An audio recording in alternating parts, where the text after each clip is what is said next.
यदि नाम, इज्जत और पैसा चाहते हो तो इसके लिए आपको नींद की कटौती करनी पड़ेगी। ज्यादा से ज्यादा जाग कर अपने आप को सफल बनाने की तमाम प्लानिंग करनी पड़ेगी। कोशिश करके उस प्लानिंग को साकार करने के लिए उसे धरातल में उतारना पड़ेगा और आपकी मेहनत चाहिए। आप यदि मेहनत करने को तैयार हैं तो आपकी सक्सेस को कोई नहीं रोक सकता। आज लोग सक्सेस क्यों नहीं है? आज पढ़े लिखे इंजीनियर टॉप डिग्री लिए घूम रहे हैं, महाराज जी कोई काम नहीं है। अरे भाई ये बताओ तुम्हें काम करना ही क्यों है? नौकरी, महाराज जी नौकरी नहीं मिल रही, तुम्हें नौकरी क्यों करना है ये बताओ ना। तुम इतने पढ़े लिखे हो, लाखों रुपए पढ़ाई में तुमने लगाया, तुम बड़ी बुद्धि वाले हो, तुम्हारी बुद्धि सबसे तेज चलती है, तो नौकरी लेकर क्या करोगे? अरे नौकरी लेने वाले नहीं, अब तो नौकरी देने वाला बनना है। सबको नौकरियां दीजिए। सक्सेस कैसे मिलेगी आपको?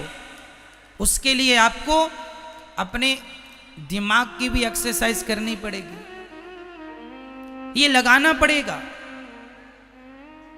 बैठे बैठे देखो रोटियां तो नौकरी करने वालों को मिल ही जाती हैं। जंगल का शेर और सर्कस के शेर दोनों में जरा सा ही अंतर है। सर्कस के शेर को बिना मेहनत की रोटियां मिल जाती हैं क्योंकि समय पे मालिक आता है, टुकड़े देकर चला जाता है। यह सर्कस का शेर है।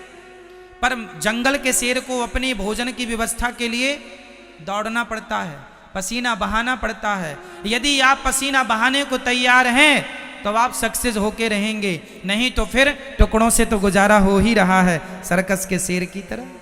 फिर तो नौकरी कहीं ना कहीं मिल ही जाएगी, 10,000, 20,000, 25,000 की।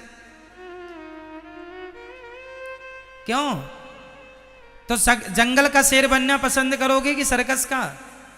बोलो मेरे भाई, कौन सा? जंगल का। तो जंगल का शेर बनने के लिए क्या चाहिए? मेहनत चाहिए, पसीना चाहिए। कितना पसीना बहा सकते हो बताओ? आप में से गर्मी किस किस को लगती है? हाथ उठाओ, गर्मी किस किस को लगती है? उठाओ। गर्मी लगती है?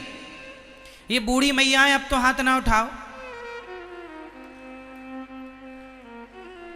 अब तो गर्मी लगती है बुढ़ापे में।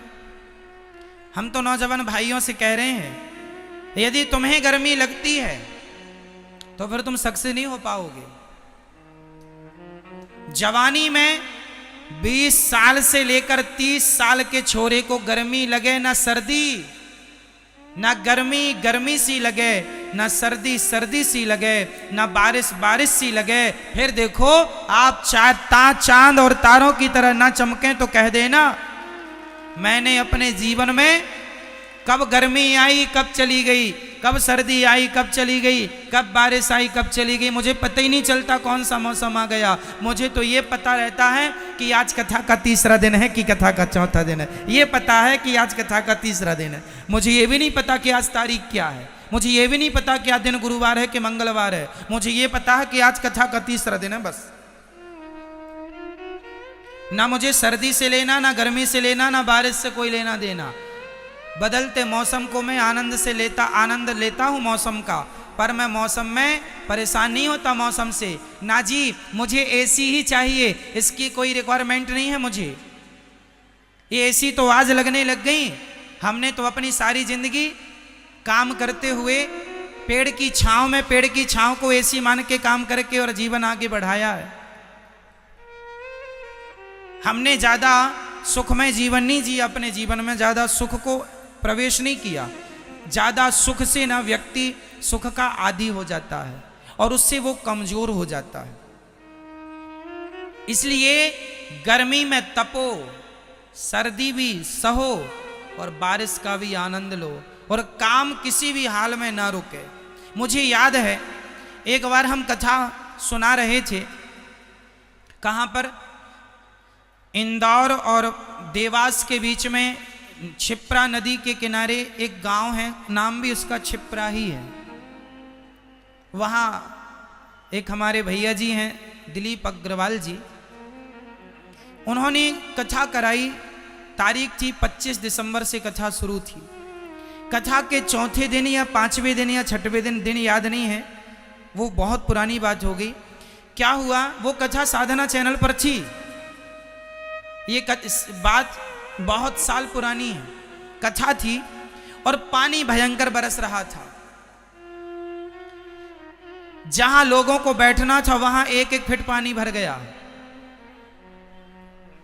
और कथा का समय हो गया, 3 बज गए, जो भी कथा का समय था कथा। तब आपको, मुझे याद है, छाता लगा के हमने कथा की थी और लोगों ने उस पानी, एक एक फीट पानी में श्रोतागण खड़े होके कथा सुने थे। वो दिन मुझे याद है। पानी बरसे तो बरसे, हमारे काम को थोड़ी रोक सकता है पानी। कई लोग जरा सी रिमझिम हुई, महाराज पानी बरस रहा, कल आ जाएं, आज नहीं। अरे जानते हो 12 घंटे की कीमत क्या होती है? हमने कभी काम को कल पर नहीं टाला। हमने कभी काम को कल पर कि चलो जी आज पानी बरस रहा है, कैसे होगा। हमारे साथ के लोग डैमेज हो गए। डैमेज मतलब घबरा, पानी बरस रहा महाराज कैसे काम करें। अरे तुम ना करो, चूल्हे में जाओ, हम करेंगे काम, हम करेंगे। कई लोगों को ना पूरी सुविधा मिले तो ही काम करते हैं। उनकी सुविधा में जरा सा ऊंच नीच हो जाए, अरे महाराज हमें तो पूरी व्यवस्था। हम तो लोगों के यहाँ जब कथा सुनाने जाते थे ऐसी ऐसी व्यवस्थाएं मिलती थी। कई बार तो हमें लोटा लेके शौच करने के लिए बाहर जाना पड़ता था।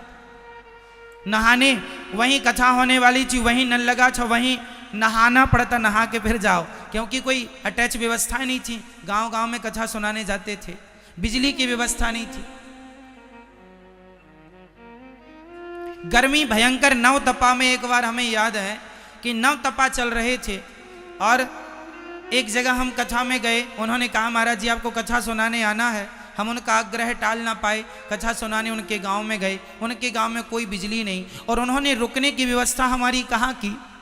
वो मंदिर में, मंदिर होता है ना, मंदिर के ऊपर जो ऊपर गुम्मज होती है, तो उनने छत बना रखा था, तो नीचे तो भगवान थे, ऊपर जरा सी गुम्मज निकली थी, मतलब पूरा खड़ा नहीं हो सकता आदमी। वो जरा सी जगह थी, वहां हम लोगों को 5 लोगों को रुकाया एक जगह। वहां मतलब हम पूरे खड़े भी नहीं हो पाते थे, खड़े होए तो वो गुम्मज लगे। वहां रुकने की व्यवस्था की यजमान जी ने, और उस हाल में भी हमने वहां रुककर कभी किसी से कोई शिकायत नहीं की। हम तो ये कह रहे हैं कि हमारे जीवन में भी उतार चढ़ाव के दिन बहुत आए हैं। हमने भी हर परिस्थितियों का सामना किया है। हम ये नहीं कि अब व्यवस्था ऐसी मिलेंगी तो ही काम करेंगे, ना जी, हम तो काम करेंगे, व्यवस्था मिले ना मिले। हम व्यवस्था के पीछे काम नहीं रोकते। कई लोग व्यवस्था ना मिले तो काम रोक देते, नहीं जी, काम काम होगा, व्यवस्थाएं रहें ना।